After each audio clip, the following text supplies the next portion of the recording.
삶을 살고 있습니까? 신앙인에게 있어서 승리는 매우 중요합니다. 믿음의 일에서 승리해야겠죠. 실패하면 안 되겠지요. 구원받는 일에 승리해야 합니다. 소명의 일에 승리해야 합니다. 신앙인으로서 가는 모든 길들은 승리와 연결되어 있고 승리로 이어져야 합니다. 그래서 우리 인생의 발자취 하나하나에 승리가 지키기를 소원하면서 오늘 말씀을 함께 살펴보겠습니다. 오늘 본문은 광야에 들어선 이스라엘 백성들이 드디어 승리하는 이야기입니다. 갈대 바다를 건넌 이후 그리고 시내산까지 갈대 바다를 건넌 이후 시내산까지 그 여정에서 지금까지 살펴본 바로는 3번의 실패 이야기가 나왔습니다. 마라에서 물 때문에, 신광야에서 먹을 것과 고기 때문에, 르비딤에서 다시 물 문제로 하나님을 신뢰하는 일에 실패하였지요. 그리고 이제 이 갈대바다의 시내산까지 그 여정 중에 마지막 기록된 그 이스라엘에 대한 기록으로 이 마지막 사건이 오늘 본문입니다. 르비딤에서 아직 르비딤에 있는데요. 르비딤에서 이 물 때문에 그들이 또 하나님을 원망하면서 실패가 되었습니다. 이 실패는 치명적이었습니다. 앞에서의 첫 번째도 물 때문이었지만 첫 번째 물과 이 세 번째의 물 때문엔 차원이 조금 더 다르다 그랬지요. 원 스트라이크 야구에서 투수를 할 때 크게 문제가 안 되고 조금 불리해졌구나 하지만 3 스트라이크가 되면 이것은 심각한 문제가 돼서 아웃되는 것이지요. 세 번째 르비딤에서의 세 번째의 실패는 삼진 아웃에 해당할 정도로 치명적이었습니다. 그러나 이스라엘은 이 르비딤에서 그 실패로 끝나지 않냐고 아직 르비딤이 있다고 그랬습니다. 이 르비딤에서 네 번째 기회에서 승리를 경험하는 것이 오늘 본문입니다. 8절을 같이 읽겠습니다. 그때에 아말렉이 와서 이스라엘과 르비딤에서 싸우니라. 아말렉이 와서 이스라엘과 싸웠다라고 되어 있는데 민수기인가요? 신명기인가요? 보면 이 이야기에 대해서 조금 더 나오는데 그곳에서 아말렉이 그 이스라엘과 직접적인 그 싸움보다는 아말렉이 후미를 공격한 것으로 나옵니다. 비겁하게 이제 200만이 되니까 진영이 더 넓겠지요. 진행할 때에 조금 몸이 아픈 사람이나 노약자들은 조금 이 행군에 좀 뒤로 처졌는데 바로 그 뒤처진 사람들을 공격한 것입니다. 아말렉은 이스라엘과 원래 이러면 안 되는 사람들입니다. 아말렉은 이스라엘의 형인 에서의 그 첩이 낳았지만 제일 나이 많은 아들 지파입니다. 그래서 어찌 보면 혈통적으로 이스라엘과 매우 가까운 관계이지요. 그런데 그들은 하나님을 무시하고 혈통을 무시하고 또 자신들의 이익을 위해서 갑작스럽게 이스라엘의 약자들을 공격하였으니까 조금 양심도 무시하고 여러모로 조금 잘못된 공격이었습니다. 이 전쟁에서의 특징은 지금까지 이스라엘이 앞에서 3 스트라이크를 당하였다고 그랬죠. 지금까지 이스라엘 백성이 앞에서 보여줬던 그 원망과 또 그 불안 등이 이 사건에서는 보이지 않는다는 것입니다. 이스라엘 백성들이 또 하나님께 아말렉이 우리를 공격해요 하면서 불평하고 원망하고 걱정하고 하는 것이 아니라 아주 잘 훈련된 병사처럼 이 아말렉 군대와 싸웁니다. 그래서 결국 이 전쟁은 승리하게 되는데요. 승리의 뜻이 무엇일까요? 승리 한번 생각해 보십시오. 무엇입니까? 일반적 사회적 의미로 국어사전에서는 겨루어서 이겼다라고 말을 합니다. 승리, 겨루어서 이겼다. 가장 간단한 설명이 될 것 같습니다. 그런데 저는 이 사전적 의미보다 한자의 의미가 조금 더 승리의 의미에 가깝다 생각하는데요. 승이 이길 승이고 리가 이로울 리입니다. 즉 이겨서 이롭게 되는 것을 승리라 할 수 있는데, 저는 이것이 승리를 잘 설명하고 있다 생각합니다. 진정한 승리가 되기 위해서는 겨룰 대상을 잘 알아야 합니다. 그리고 겨루어서 이겼을 때 유익을 얻을 때에 승리를 할 수 있겠지요. 유익이 없는 승리는 이김은 별 의미가 없겠지요. 아말렉이 이스라엘을 공격하였습니다. 이 전쟁에서 패배하면 민족이 전멸하는 것이요, 이기면 민족이 보존될 수 있는 전쟁이었기 때문에 그들은 승리하는 전쟁이었습니다. 그렇다면 이 신앙인이 승리하기 위해서 필요한 것이 무엇일까요? 9절을 함께 읽겠습니다. 모세가 여호수아에게 이르되 우리를 위하여 사람들을 택하여 나가서 아말렉과 싸우라. 내일 내가 하나님의 지팡이를 손에 잡고 산 꼭대기에 서리라. 모세는 여호수아에게 군사를 이끌고 나가서 싸우라고 이야기를 하고요. 그리고 자기 자신은 주변 가장 높은 언덕에 올라가는 것을 볼 수 있습니다. 그래서 내일 내가 하나님의 지팡이를 손에 잡고 산 꼭대기에 서리라 라고 말하였는데요, 여기서 중요한 것은 하나님의 지팡이입니다. 이 당시 전쟁에서는 지휘관은 주변에서 가장 높은 곳에 올라가 지휘를 하였습니다. 그래서 통신수단 있는 거 아니고, 그러니까요, 높은 곳에 올라가서 이 병사들이 어디로 가야, 보통 밑에 골짜기에서 싸우니까 골짜기 있는 사람들은 높은 곳에, 이 지휘관이 가장 높은 곳에 올라가야 잘 보이고 그곳에서 지휘를 하고, 그래서 그것에 따라 전쟁할 수가 있었기 때문에 지금 모세는 높은 언덕에 올라가는 겁니다. 그런데 그가 그 높은 언덕에 올라갈 때 그가 올라가는 것보다 더 중요한 것은 내가 하나님의 지팡이를 손에 잡고 산 꼭대기에 서리라 라고 말하고 있습니다. 하나님의 지팡이가 더 중요합니다. 이 지팡이는 애굽에서 하나님께서 모세에게 말씀하시던 그 지팡이요, 모세가 하나님의 말씀을 전달할 때에 항상 그 지팡이를 사용했던 그 지팡이입니다. 그래서 이 지팡이는 지금 하나님의 임재를 상징하고 하나님의 힘을 상징하는 것으로서 이스라엘 백성들에게 인식되어 있는 바로 그 지팡이입니다. 그 지팡이로 주의함으로 하나님의 임재요, 하나님의 지위를 이야기하는 것이지요.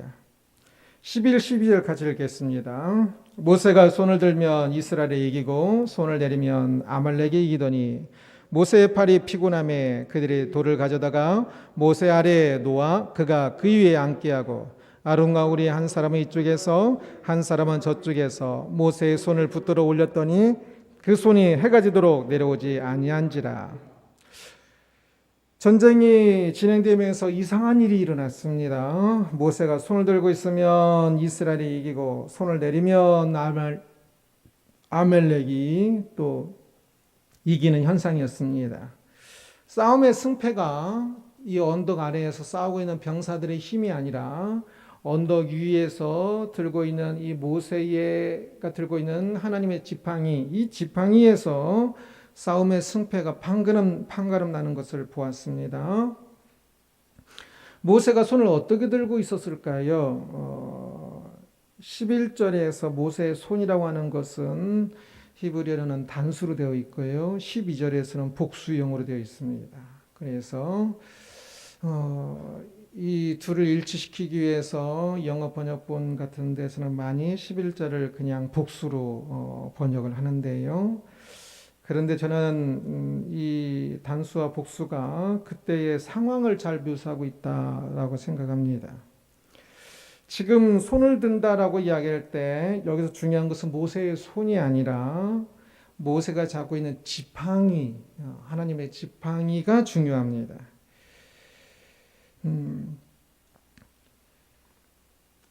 그래서 손을 들고 있는 것은 보통 양손을 들고 기도하는 것을 생각을 해서 모세가 손을 들었다는 것은 기도하는 것으로 많이들 해석을 하는데 실제적으로 그렇게 해석하는 학자는 굉장히 드뭅니다. 오히려 그것을 기도로 해석하지 말아야 한다고 강조하는 학자들이 더 많습니다.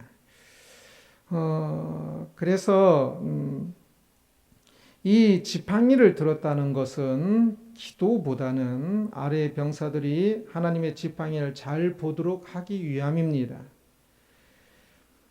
정확히 표현되어 있지 않지만 이 모세가 손을 들고 있는 모양이 어떨까요? 아까 11절 단수 복수라고 이야기를 쓰는데 아마 이 부분은 이제 정확한 표현은 본문에 없기 때문에 추측을 해야 하는 건데 본문에 비추어서 그 양손을 들고 있기보다는 아마 한 손을 들고 있었던 것으로 보입니다. 그래서 11절이 단수로 되어 있다고 생각합니다. 지팡이를 드는 손을 드는 거지요. 지팡이를 안 드는 손은 들 필요가 없는 겁니다. 이렇게 들고 있으면 더 멋있게 보일 수 있지만 실제는 더 이상합니다. 그래서 12절에서는 복수로 되어 있는 것이 처음에는 한 손 들지만 나중에 힘들면 또 옮겨서 이렇게 들어야 하기도 하겠지요. 양손이 사용되니까 그런 것 같습니다.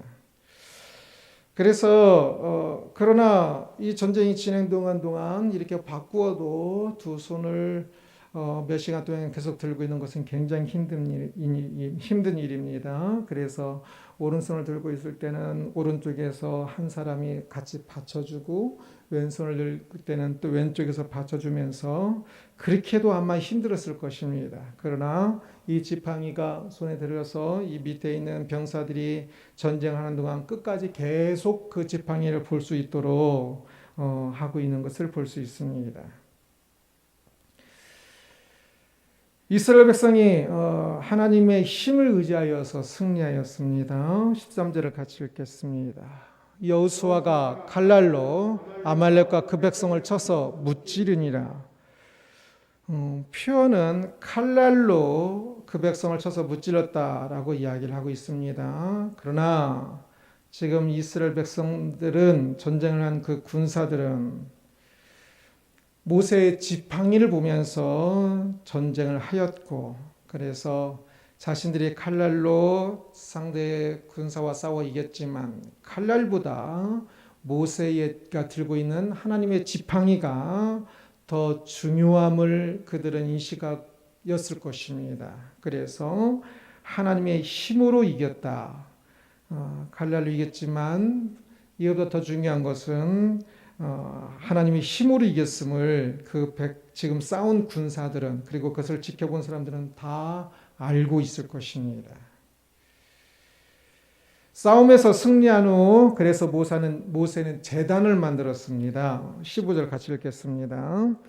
모세가 제단을 쌓고 그 이름을 여호와 니시라 하고 제단을 만든 다음에 제단을 만드는 이유가 무엇일까요? 하나님께 제사 드리기 위해서겠죠. 그리고 그 제단의 이름을 이렇게 제단에서 어떤 큰 사건이 있을 때 하나님께서 인도하셨음을 고백하며 하나님께 예배하기 위해서 제단을 만들었습니다. 에베넷을 계속 그 이스라엘 백성들이 그랬습니다.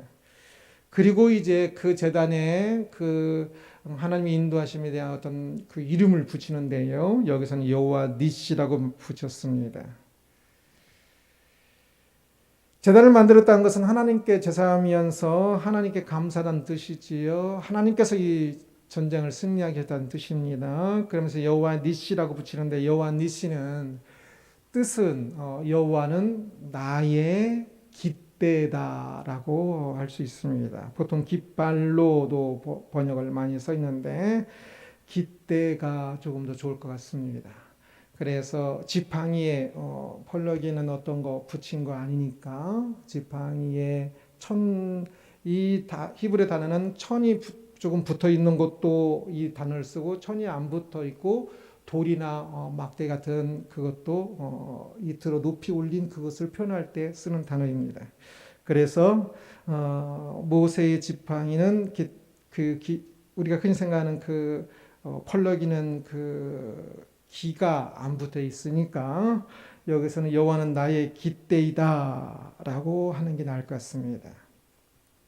모세 같은 지팡이를 통해서 하나님을 보았고 하나님이 그들의 깃대가 되시고 곧 그들의 지휘관이 되셔서 전쟁을 이기게 하신 분이다라는 고백입니다. 보통 전쟁은 모두 패자를 만든다고 말을 합니다. 전쟁이라는 것이 보통 싸워서 이겨도 상처뿐인 승리가 될 때가 많지요. 전쟁에서 아주 대승을 한다고 할지라도 적군이 더 많이 죽었다는 뜻이지 아군도 죽음을 당하는 경우가 많으니까 아니 무조건 죽음을 당하니까 그래서 전쟁은 상처뿐인 전쟁일 때가 많아서 전쟁은 싸우지 않고 승리하는 것이 진짜 승리다라고 이야기를 하지요. 이스라엘의 이 아말렉과의 전투도 뭐 전리품을 얻은 것, 전쟁에서 이제 전쟁을 일으키는 이유는 전리품 때문에 그런 건데요. 그러나 이스라엘은 지금 전쟁을 당한 것이고 또 그래서 그들의 그 뭐 도시를 점령한 거 아니니까 전리품이 있는 것도 아니에요. 사상자만 났지요. 그래서 어쩌면 아까 승리가 겨루어서 이익이 있어야 승리라고 할 수 있다고 진정한 승리라고 그랬는데요. 그래서 어쩌면 좀 승리하고 좀 거리가 멀어 보일 수도 있어요. 그러나 이스라엘은 진정한 승리를 하였는데요. 그들의 민족을 위험으로부터 보호했기 때문에 승리가 되기도 하고 더욱더 큰 것은 여호와 니시를 깨달았기 때문에 더 분명한 승리가 됩니다.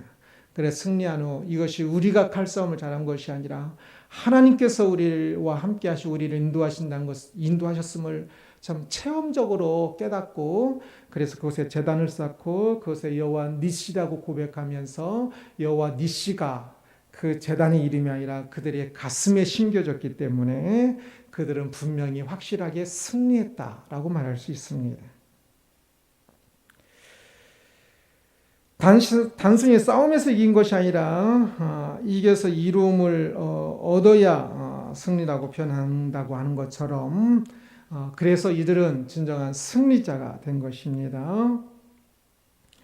이기고도 실패하는 사람을 많이 봅니다. 이겼을 때 하나님이 영광 받으시고 하나님이 먼저 드러나는 사람은 진정한 승리자이고요. 그러나 이긴 것에 취하여 하나님을 잊고 자신이 드러나고 교만한 사람은 실패자입니다. 나중에 아말렉과의 마지막 사울이 아말렉과 또 전쟁에서 그때도 엄청 이겼지만 사울이 실패자가 되지요. 하나님 말씀을 어기고 자기 멋대로 하면서 하나님이 말씀이 지켜지고 하나님이 영광 받을 때 진정한 승리자가 됩니다. 그래서 우리가 이 땅을 살아갈 때 겨루어야 하는 것이 많이 있을 터인데요. 시험을 보든지 운동 경기를 하든지 승진을 하든지 뭐 돈을 버는 것이든지 수많은 일들이 겨루기가 있을 것인데요. 그때 하나님을 의지하면서 진리를 아무리 이기는 것이 중요한 것 같지만 그게 아닙니다. 우리의 목적은 승리가 아닙니까? 그래서 싸울 때 이기는 것이 목적이 아니라 항상 진리를 지키면서 겨루어야 하는 것이고 하나님께 영광이 되는 겨루기가 되어야 합니다. 그래야 그 속에서 가장 큰 유익 하나님을 알게 되는 승리가 됩니다. 그래서 모든 일에 있어서 하나님을 의지하면서 나가고 하나님의 말씀인 진리를 따라 그 일을 해야 하는 것이고 또한 그 일을 통하여 하나님이 드러나도록 기도하면서 하나님의 인도하심을 깨닫고 그리고 하나님께 영광되도록 해야 하는 것입니다. 모든 겨루기에서 우리와 함께 하시고 이기게 하시는 하나님을 우리가 더 알게 된다면 그것은 진짜 큰 승리자가 될 것입니다. 하나님은 우리에게 하나님을 계시하시는 분입니다. 드러내시는 분입니다. 그래서 우리가 참 그 하나님을 의지하면서 나아가기만 한다면 더욱더 드러내시는 하나님을 우리가 더욱더 깨닫게 되고 만나게 되고 깨닫게 될 것입니다. 그러면 인생의 순간순간들이 많은 승리로 이어질 것입니다. 여호와 니시라는 제목으로 말씀을 살펴보았습니다. 이스라엘 백성이 그들을 공격한 아말렉과의 싸움에서 이기는 것을 보았는데요. 그들의 승리는 중요합니다. 신앙인들이 실패는 성공의 어머니라는 말들 하기도 해서 조금 실패를 조금 이렇게 더 이렇게 좀 쉽게 생각하는 경향들이 있는데 아닙니다. 앞에 3스트라이크 당하는 것은 그 실패는 분명히 잘못된 겁니다. 할 수만 있으면 우리는 승리하면서 나가야 합니다. 그래서 이 승리가 실패는 하나님을 원망한 것이었지요. 승리는 하나님을 향한 실제적 고백입니다. 믿음의 고백이지요. 이제 그만큼 믿음이 생기는 것입니다. 그래서 승리해야 하는 것입니다.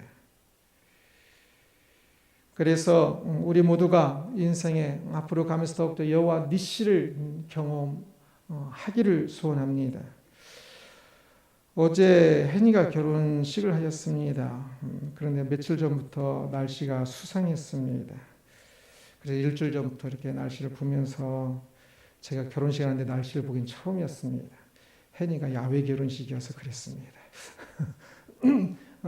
그 비 소식이 있더라고요. 근데 처음에 20% 30%에서 비 안 오겠는데 나중에 보니까 70%가 넘어가더라고요. 그래서 저는 교회 행사를 하면서 날씨 때문에 걱정해 본 적이 없습니다. 제 개인적으로도 그렇고요. 날씨는 하나님께서 인도하신다는 것을 철저히 신뢰하기 때문에 어떤 일이 일어나더라도 그 속에서 감사하고 기뻐하는 것이 이것은 진짜 쉽게 습관화가 되어 있는데요. 거룩한 습관으로. 그런데 그러면서 또 하나님께 날씨를 통해서 많이 참 사랑을 베푸시는 것도 많이 느낍니다. 그래서 혜니의 결혼식에서도 믿는 구석은 있었습니다. 또 이렇게 되더라도 하나님께서 참 선하게 인도하실 것이라는. 그래서 그 혜니한테 그날 아침에도요, 어제 아침에도 그 전날 11시에도 문자하고 그날 아침에도 이렇게 문자로 이야기를 하면서 비가 오지 않도록 기도는 하겠지만 비가 오더라도 행복하게 결혼식을 하자라고 전날 11시 저녁에 서로 문자를 했었습니다. 아침부터 하늘은 구름으로 가득하였고요. 집사람이 뭐든지 좀 일찍 가는 습관이 있어서 막히면 안 된다고 일찍 가자고 해서 12시에 결혼식인데 저는 9시 반에 도착했습니다. 가서 이렇게 있는데 하늘이 찌푸둥하고요. 비 오겠다 싶은데 진짜 10시가 되니까 빗방울이 떨어졌습니다. 그런데 그래서 이제 염려되는 마음이 있고 혜니한테 문자했더니 막 천막 치고 있대요. 그래서 참 속으로 기도하면서 그래도 결혼식이니까 하면서 짧게 기도를 했는데요. 뒤에 준아가 있다가 아빠 그러면서 유성 지도를 보여주는데 10시까지는 구름이 쫙 껴있다가 10시 반부터인가 구름이 쫙 그 가운데만 쫙 비고 해가 비가 안 오는 걸로 구름이 싹 물러갔다가 한 1시 좀 넘어서 다시 구름이 쫙 오는 걸로 유성 지도가 예보가 돼 있더라고요. 그러면서 그것을 보면 결혼식 동안은 비가 안 오겠구나. 그러면서 하나님께 감사를 했습니다. 결혼식에 참석을 그래서 했는데요. 야외에 앉아 있는데 갔는데도 비가 한 방울씩 떨어지더라고요. 그런데 기적처럼 11시부터는 12시 결혼식인데 1시까지 비가 하나도 오지 않고 아주 은혜 가운데 해도 짱짱하지 않으니까 날씨도 좋고요. 아주 잘 결혼식을 잘 했습니다. 그리고 1시부터 비가 엄청 와가지고 밥 먹으면서 이 밖에서 밥 먹는데 비가 많이 와서 운치가 있어도 더 좋았습니다. 결혼식에 비가 오지 않아서 좋았다라고 생각하면 좋지요. 좋았다, 좋지요. 사랑하는 아이가 결혼식 하는데 일생 한 번 하는 건데 비가 안 오고 시기 잘 지냈으면 얼마나 좋습니까? 그러나 그것이 그 생각까지는 저는 승리가 아니라고 생각합니다. 그 생각까지는 승리에 있어 유익이 적다라고 생각합니다. 비가 오지 않은 것을 통해 얻은 그 유익이 작은 것이라면, 그러나 기도하면서 하나님께서 은혜를 베푸셨다는 것을 깨달았다면 그때 큰 승리라고 생각합니다. 그러면 혜니가 앞으로 평생 일평생을 살아갈 때에 하나님의 은혜를 더 사모하고 하나님의 돌보심을 또한 믿으며 그래서 구름 낀 날에도 믿고 살 수 있는 큰 승리가 되겠죠. 혜니 마음, 그 신랑의 마음은 저는 잘 모르는데요. 그것이 결혼식에 비가 오지 않아서 좋았다가 아니라 큰 승리가 되었으면 좋겠습니다. 우리의 모든 삶이 그렇습니다. 모든 일들 속에서 하나님께 기도하십시오. 하나님의 인도하심을 기도하는 사람은 깨닫습니다. 그래서 자신의 모든 일들 속에 참 하나님께서 만물을 다스리시기 때문에 나에게는 비가 안 와야지만 누군가에는 또 비가 와야 하기 때문에 비가 올 수도 있겠지요.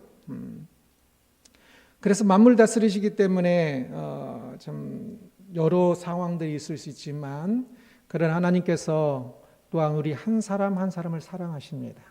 그래서 한 사람을 향하여 진짜 특별한 예기치 않은 은혜들을 주실 것입니다.